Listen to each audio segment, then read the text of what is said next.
Chairman managing director గారికి,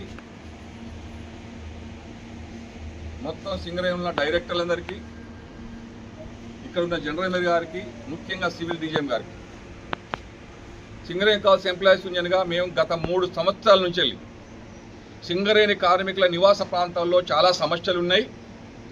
దీనికి కారణం చేతనే కార్మిక కుటుంబాలు హాస్పిటల్ పెడతా ఉన్నారు. అనారోగ్యానికి గురై లక్షలు ఖర్చు పెట్టుకుంటున్నారు. మంచిలు మంచిగా రావు, డ్రైనేజీ మంచిగా లేదు, వర్షం వస్తే మొత్తం ఇల్లంతా ఉరుతుంది. కొన్ని రోడ్లేమో ఎత్తుండి ఇల్లు వంపుంటుంది, కొన్ని కాలనీలేమో వెనక మీటర్ ఎత్తుంటుంది ఇల్లు వంపుంటుంది. ఎడుదిరిగి వర్షాకాలం వస్తే ముందు నుంచి వెనక కనబోవాలి నీళ్లు, లేదా వెనక నుంచి ముందు కన్నా కోటల నుంచి ముఖాల మట్టి నీళ్లు పోతాయి. వాళ్ళ బియ్యం బస్తాలు తడుచుడే, ఫర్నిచర్ తడుచుడే, మొత్తం గోడల పైన వచ్చి ఎలక్ట్రిక్ షాక్ కొడతా ఉంటాయి. సింగరేణి కార్మిక కుటుంబాలకి దుస్థితి ఎందుకని యాజమాన్యం ప్రశ్నిస్తున్నాం.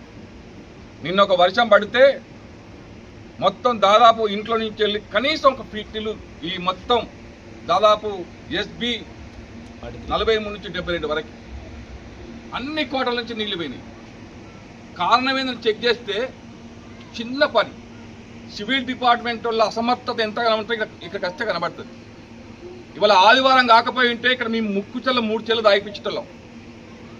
వర్షం వచ్చింది, నీళ్ళు వచ్చింది, వాళ్ళు వర్షం తడిసిపోతే మీరు తడిసి వచ్చిందని నానా దుర్భాషలాడి ఆఫీసర్ రాకుంటే వెళ్ళగొట్టిన బయట.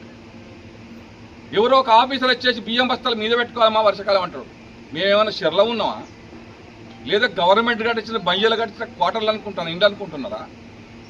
ఒక్కొక్క కార్మికుడి కుటుంబం నుంచి వెళ్ళి 10 నుంచి 15,000 రికవర్ అవుతుంది. ఇన్కమ్ ట్యాక్స్ రూపంలోనే క్వార్టర్ తీసుకున్నందుకే 3 నుంచి 5,000 కడుతున్నాం. హెచ్ఆర్ఏ రూపంలో 9% బేస్ మీద కట్ అవుతుంది.